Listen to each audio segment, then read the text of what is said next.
भाग चले, चली भाग चली वो पड़ोसिन दूनों घर ला छोड़ के।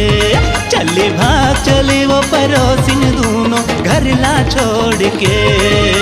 दाई दादा तारे अजब किस्म के गारी दथे रोज मोला भरम के। तोर संग जोर के मोला तोर संग जोर के। चली भाग चली, चली भाग चली वो पड़ोसिन दूनों घर ला छोड़ के। चली भाग चली वो पड़ोसिन दूनों घर ला छोड़ के।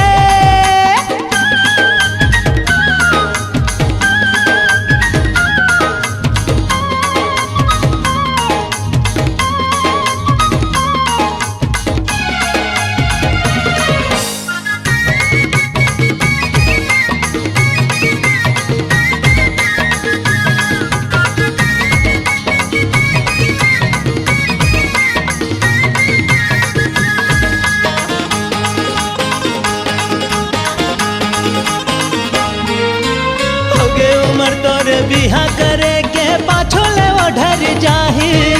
गुनत रहबे मुड़ी ला धर के कैसे में दिनहा बहाही।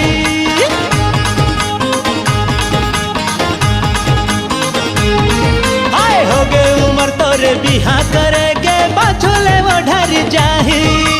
गुनत रहबे मुड़ी ला धर के कैसे में दिनहा बहाही।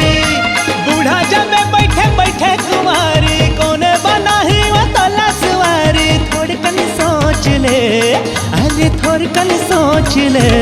चली भाग चली, चली भाग चली वो पड़ोसिन दूनों घर ला छोड़ के। चली भाग चली वो पड़ोसिन दूनों घर ला छोड़ के।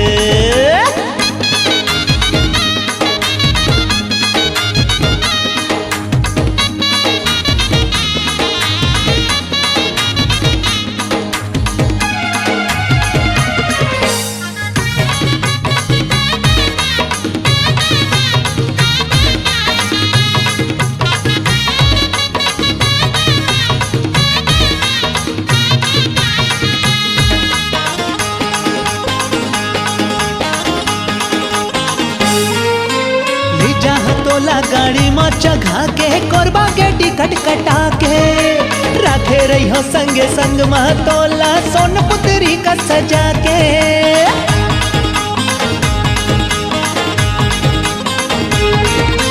ले जहाँ तोला गाड़ी में चघा के कोरबा के टिकट कटा के।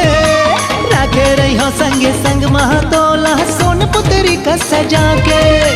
दिख बहनवा वो हसीन गमन के बन जाही जोड़ी जन्म जन्म के। मोर संग तोर रे आना मोर संग तोर रे। चली भाग चली, चली भाग चली वो पड़ोसिन दूनों घर ला छोड़ के। चली भाग चली वो पड़ोसिन दूनों घर ला छोड़ के। दाई दादा तारे अजब किस्म के गारी देखे रोज मोला भरम के। तोर संग जोर के मोला तोर संग जोर के। चली भाग चली, चली भाग चली वो पड़ोसिन दूनों घर ला छोड़ के। चली भाग चली वो पड़ोसिन दूनों घर ला छोड़ के।